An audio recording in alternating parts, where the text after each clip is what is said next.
इस वक्त की बड़ी खबर, पुतिन के बड़े जंगी प्लान का एक सनसनीखेज खुलासा हुआ है। यानी कि यूक्रेन के बाद पुतिन के अगले टारगेट पर है कई देश। यूक्रेन के अलावा 6 और देशों को डीनाजिफाई करने की जरूरत, यह है पुतिन का प्लान। मॉस्को के एक अधिकारी ने यह सनसनीखेज बयान दिया है। यानी अगले टारगेट पर 6 और देश हैं जिन्हें डीनाजिफाई करने की कोशिश में व्लादिमीर पुतिन, और उसी तैयारी के साथ आगे बढ़ रहे हैं व्लादिमीर पुतिन। तो मॉस्को के एक बड़े अधिकारी ने जो कहा उससे पुतिन के ग्रैंड वॉर प्लान के इशारे के तौर पर देखा जा रहा है। और अपने बयान में इस अधिकारी ने उन 6 देशों का बाकायदा नाम लिया जो यूक्रेन के बाद पुतिन का अगला टारगेट हो सकते हैं। वो 6 देश कौन कौन से हैं वो हम आपको बताते हैं। पहले नंबर पर है पोलैंड जो नाटो का सदस्य है, दूसरे नंबर पर मोल्डोवा है, फिर लिथुआनिया, उसके बाद लातविया, फिर एस्टोनिया पर हमला हो सकता है और कजाकिस्तान पर भी रूस कब्जे की कोशिश कर सकता है। तो सवाल है कि पोलैंड पहला टारगेट क्यों होगा? तो इसकी वजह है उसका रूस विरोधी होना।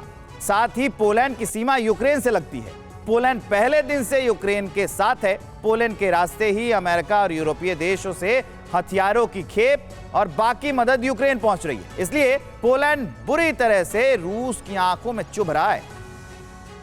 पोलैंड रूस के लिए दुश्मन नंबर 1 बन गया है। लेकिन आखिरी नहीं, फहरिस्त लंबी है जिन पर रूस की टेढ़ी नजर है। पुतिन के वॉर प्लान में चुने गए देशों पर रूस का टारगेट क्यों है, आइए ये समझ लेते हैं। जानते हैं कि पुतिन कैसे एक बार फिर सोवियत संघ बनाना चाहते हैं। तो सोवियत संघ का प्लान क्या है पुतिन का? वो ये है कि पहले इतिहास देख लेते हैं। 25 दिसंबर 1991 को सोवियत संघ टूट गया और 15 नए देश बने। मोल्डोवा, लिथुआनिया, लातविया, एस्टोनिया भी सोवियत संघ से अलग हो गए थे। 2004 में एस्टोनिया, लातविया और लिथुआनिया नाटो में शामिल हो गए।